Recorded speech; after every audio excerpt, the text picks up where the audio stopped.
الحمد لله رب العالمين، والصلاة والسلام على سيد الأنبياء والمرسلين وعلى آله وأصحابه أجمعين. أما بعد، عن أبي بكر الصديق رضي الله عنه وهو وأبوه وأمه صحابة رضي الله عنهم قال: نظرت إلى أقدام المشركين ونحن في الغار وهم على رؤوسنا، فقلت: يا رسول الله، لو أن أحدهم نظر تحت قدميه لأبصرنا. فقال: ما ظنك يا أبا بكر باثنين الله ثالثهما، أو كما قال رسول الله صلی اللہ علیہ وسلم. اللہ رب العزت کی ذات پر بھروسہ اعتماد کے سلسلے میں روایات چل رہی ہیں، اور توکل اور اعتماد پر رہی ہماری چوتھی مجلس. نبی رحمۃ اللہ علیہ نے اس روایت میں نبی اکرم صلی اللہ علیہ وسلم کا اللہ تبارک و تعالیٰ کی ذات عالی پر جو اعتماد تھا اس کا اظہار فرمایا ہے. چنانچہ اس میں ہجرت کا سفر ہے جس میں حضرت بکر صدیق رضی اللہ تعالیٰ عنہ کو مشرکین کی جانب سے پکڑے جانے کا جو اندیشہ تھا، اور جن الفاظ میں حضرت بکر صدیق رضی اللہ تعالیٰ عنہ نے اس کو ظاہر فرمایا، اور اس پر اللہ کے حبیب صلی اللہ علیہ وسلم نے جو تسلی کی کلمات کہے ہیں اس کا ذکر ہے. اور یہ قصہ حضرت بکر صدیق رضی اللہ تعالیٰ عنہ خود فرماتے ہیں. امام نووی رحمۃ اللہ علیہ نے حضرت بکر صدیق رضی اللہ تعالیٰ عنہ کے بارے میں فرمایا: وَهُوَ وَأَبُوهُ وَأُمُّهُ صَحَابَةٌ، کہ وہ خود تو صحابی تھے، ان کے والد ابو قحافہ جن کا نام عثمان تھا وہ بھی صحابی، یعنی انہوں نے اسلام قبول کیا تھا، ان کی والدہ نے بھی اسلام قبول کیا، اور ان کی اولاد نے بھی، یعنی پورا گھرانہ اسلام سے مشرف تھا. اس روایت میں چونکہ یہ طویل یعنی سیرت کی کتابوں میں ہجرت کا سفر جو تھا اس کو بڑی تفصیل سے ذکر کیا ہے. اس کا خلاصہ یہ ہے کہ جب اللہ تبارک و تعالیٰ کی جانب سے رسول اللہ صلی اللہ علیہ وسلم کو ہجرت کی اجازت ملی تو جبرائیل امین علیہ السلام پیغام لے کر آئے: یا رسول اللہ، اللہ تبارک و تعالیٰ کی جانب سے اجازت ہے کہ آپ سفر کریں، ہجرت کریں، اپنا وطن چھوڑ کے مدینہ کی ہجرت کریں. تو اس پر حضرت بکر صدیق رضی اللہ تعالیٰ عنہ نے فرمایا: یا رسول اللہ، میں آپ کی رفاقت یعنی اس سفر میں آپ کا ساتھی بننا چاہتا ہوں. رسول اللہ صلی اللہ علیہ وسلم نے اجازت دی اور فرمایا کہ اسی لیے تو میں تمہارے پاس آیا ہوں. اس کے بعد ابو بکر صدیق رضی اللہ تعالیٰ عنہ نے فرمایا: یا رسول اللہ، میں نے اسی سفر کے لیے 2 اونٹنیاں خرید لی ہیں، اور سیرت لکھنے والوں نے لکھا ہے کہ 4 مہینے تک اس کو ببول کے پتے کھلایا، اچھی پرورش کی تھی کہ اللہ کے حبیب آپ کو ان دونوں میں سے جو بھی پسند ہو میری طرف سے ہدیہ ہے. رسول اللہ صلی اللہ علیہ وسلم فرمایا کہ نہیں، بغیر قیمت کے میں نہیں لے سکتا، اس کی قیمت لینی پڑے گی. تو اس کی قیمت 400 درہم تھی. یہاں پر سوچنے کی بات ہے کہ حضرت ابوبکر صدیق رضی اللہ تعالیٰ عنہ نے رسول اللہ صلی اللہ علیہ وسلم کی ذات پر سب کچھ قربان کر دیا. یعنی اسلام سے پہلے جب اسلام قبول کیا تو 40,000 اشرفیاں دراہیم تھے، غلاموں کو خرید کر آزاد کرنے میں، یعنی بے شمار دینی کاموں میں خرچ کر دی. اور ہجرت کے موقع پر جو کچھ بچا تھا وہ بھی اٹھا لیا، اور تبوک کے موقع پر یہ گھر کا پورا سامان لے آئے. خود نبی اکرم صلی اللہ علیہ وسلم فرماتے ہیں کہ جس قدر ابوبکر کے مال سے مجھے فائدہ پہنچا ہے اتنا کسی کے مال نے فائدہ نہیں پہنچایا. اور یہ فرمایا کہ جس کسی نے مجھ پر احسان کیا ہے میں نے اس کا بدلہ دے دیا سوائے ابوبکر کے. ان کا بدلہ اللہ تبارک و تعالیٰ قیامت کے دن ادا کریں گے. یعنی سب کچھ قربان کر دیا. اللہ کے نبی صلی اللہ علیہ وسلم نے سب کچھ قبول بھی کر لیا، لیکن ہجرت کے موقع پر جب ابو بکر صدیق رضی اللہ تعالیٰ فرما رہے ہیں کہ یہ میری طرف سے ہدیہ ہے، جو پسند آوے لے لے، اللہ کے اوپر بغیر قیمت کے نہیں لوں گا۔ تو مولانا ادریس صاحب کاندھلی رحمۃ اللہ علیہ نے اپنی سیرت میں لکھا ہے کہ دراصل ہجرت بہت بڑی عبادت ہے، اور خود اللہ تبارک و تعالیٰ نے ایمان کے بعد ہجرت کا ذکر فرمایا، ان الذین آمنوا وہاجروا وجاہدوا فی سبیل اللہ، کہ رسول اللہ صلی اللہ علیہ وسلم کی منشا و چاہت یہ تھی کہ اس عبادت عظمیٰ میں میرے ساتھ کسی اور کو شریک نہ کرو۔ اس میں ہمارے سبق ہے، ہماری رہبری ہے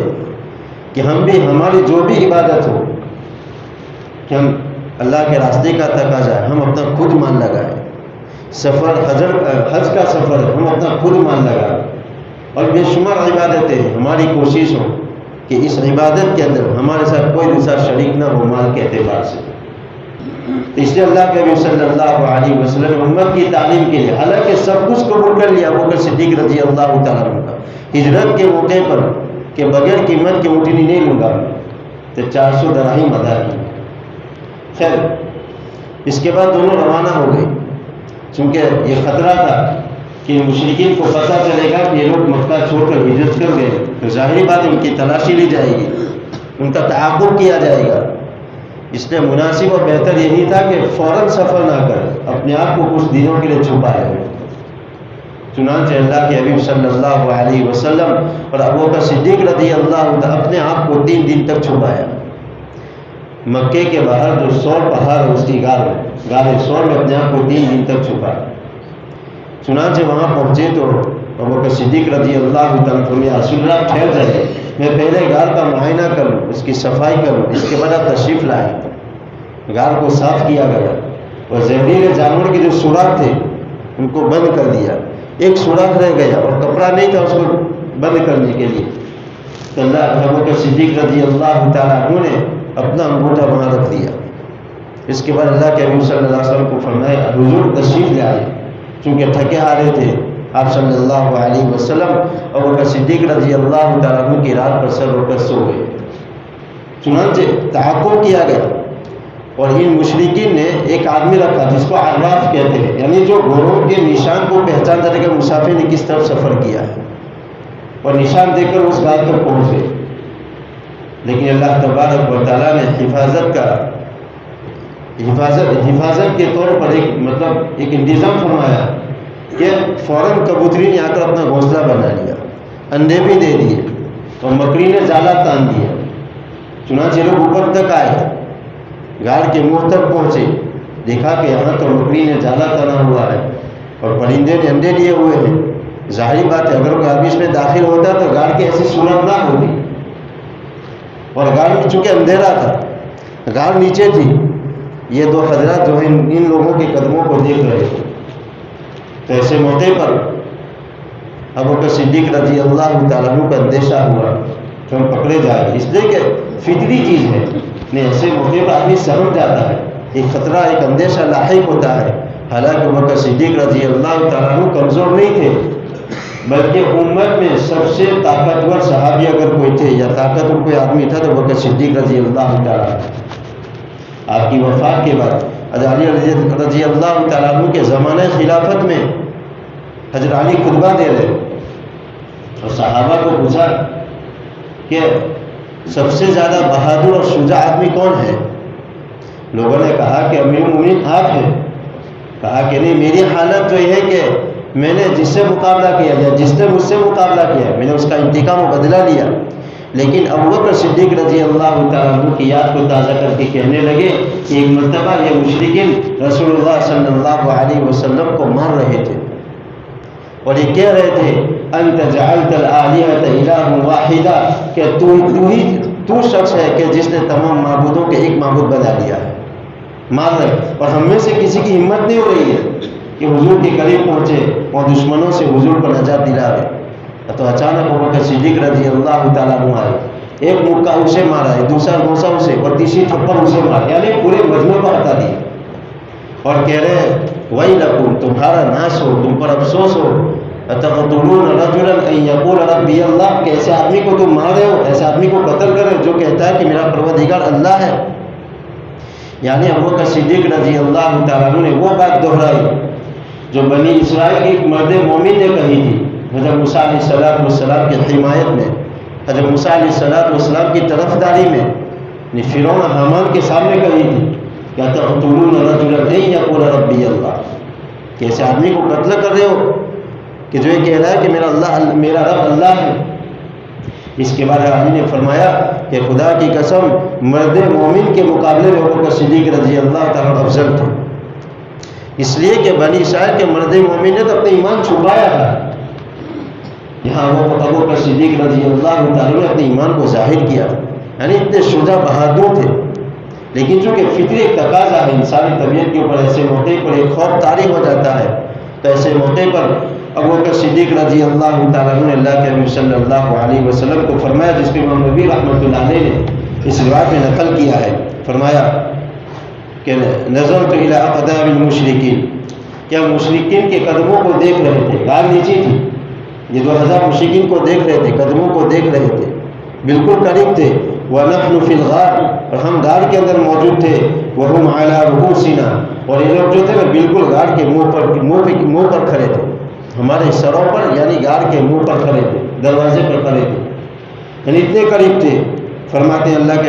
ابوبکر صدیق فرماتے ہیں یا رسول اللہ کے رسول صلی اللہ علیہ وسلم، لو ان احدهم نظر تحت قدمیہ لابصرنا، اگر ان میں سے کوئی اپنے قدموں کے نیچے دیکھ لے گا تو ہمیں پا لے گا، ہمیں دیکھ لیں گے۔ تو یہ کلمہ سن کر اللہ کے نبی صلی اللہ علیہ وسلم نے جو کلمات ارشاد فرمائے تسلی کے طور پر، کہ جس سے رسول اللہ صلی اللہ علیہ وسلم کا اللہ تبارک و تعالیٰ کی ذات عالی پر اعتماد و بھروسہ کا اظہار ہوتا ہے کہ اللہ کے نبی صلی اللہ علیہ وسلم کو اللہ کی ذات کتنا بھروسہ تھا۔ فرمایا ما ظنک یا ابا بکر باثنین، یا ابو بکر ان دو کے بارے میں تمہارا کیا خیال ہے کہ جن کا تیسرا اللہ ہو، اللہ ثالثہما، یعنی دو کے ساتھ اللہ کی مدد شامل حال ہو، کیا کبھی ایسا آدمی برباد ہلاک ہو سکتا ہے؟ یعنی تدبیر اختیار کی اللہ کے نبی صلی اللہ علیہ وسلم نے بچنے کے لیے، لیکن اعتماد اللہ کی ذات پر۔ اس ہمیں سبق ملتا ہے کہ آدمی جب ہر قسم کی تدبیروں سے مایوس ہو جائے، ہر قسم کی تدبیروں سے مایوس ہو جائے، پھر بھی اللہ تبارک و تعالیٰ کی ذات سے توکل کا سلسلہ باقی رکھنا چاہیے کہ اللہ ہماری مدد کرے گی۔ جو آدمی اس گمان سے اللہ تبارک و تعالیٰ کی ذات پر اعتماد و بھروسہ کرتا ہے تو اللہ تبارک و تعالیٰ کا وعدہ ہے وَمَن يَتَوَكَّلْ عَلَى اللَّهِ فَهُوَ حَسْبُهُ، کہ جو اللہ کی ذات پر اعتماد و بھروسہ کرے گا اللہ تعالیٰ اس کے لیے کافی ہے۔ ہمیں یہ تعلیم دی گئی کہ ہم میں سے یعنی ہم ہر قسم کی تدبیر کو اختیار کریں، لیکن ہمارا بھروسہ اعتماد تدبیر پر نہیں، اسباب پر نہیں، بلکہ اسباب کو چھوڑ کر اللہ تبارک و تعالیٰ کی ذات عالی پر ہمارا اعتماد و بھروسہ ہونا چاہیے۔ آدمی جب یہ عمل کرتا ہے، یہ کام کرتا ہے، اللہ تبارک و تعالیٰ کی غیبی مدد آتی ہے، اللہ کا خود وعدہ ہے وَمَن يَتَوَكَّلْ عَلَى اللَّهِ فَهُوَ حَسْبُهُ۔ اس لیے رسول اللہ صلی اللہ علیہ وسلم نے بھی دعاؤں کے ذریعے سے امت کو تعلیم دی ہے کہ اپنے آپ کو یا اپنے ہر معاملے کو اللہ تبارک و تعالیٰ کے حوالے کرو۔ چنانچہ ایک روایت میں آتا ہے کہ ایک مرتبہ اللہ کے نبی صلی اللہ علیہ وسلم نے ایک صحابی کو فرمایا کہ جب تو اپنے بستر پر جاوے، آرام کا ارادہ ہو،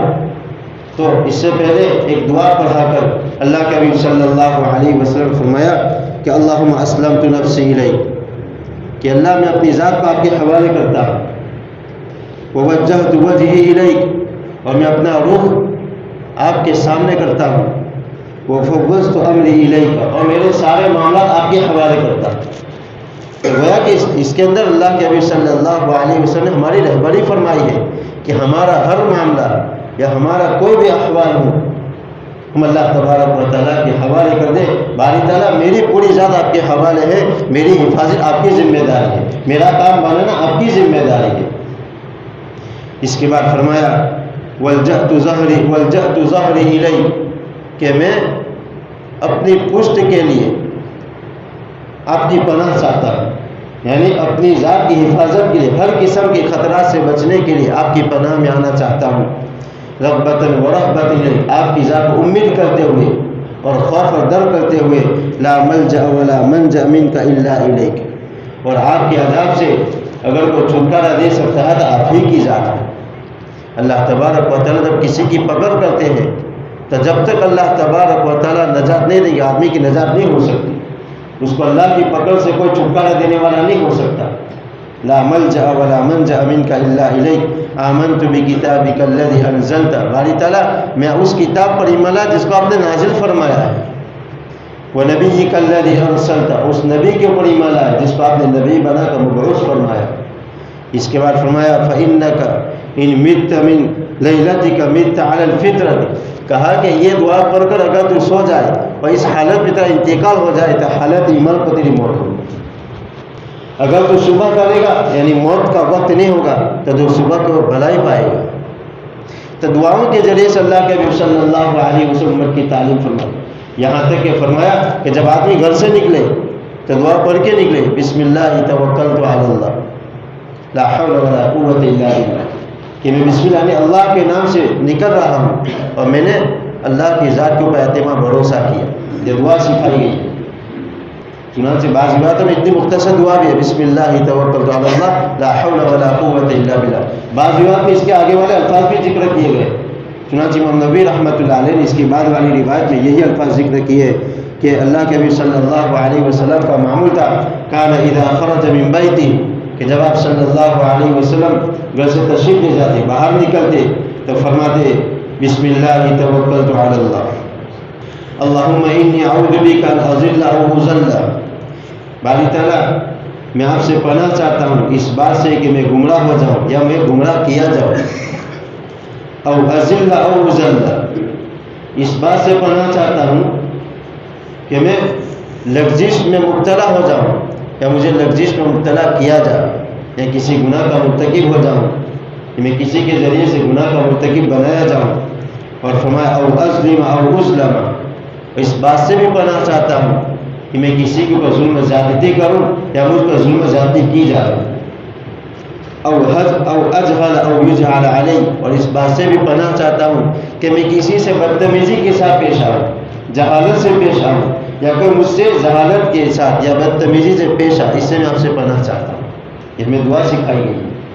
تو اس سے میں ایک اشارہ ملتا ہے، اللہ کے نبی فرماتے ہیں توکلت علی اللہ، کہ اس سے ہمیں پتہ چلتا ہے کہ اللہ کے نبی صلی اللہ علیہ وسلم کو اللہ تبارک و تعالیٰ کی ذات پر کس قدر اعتماد و بھروسہ تھا۔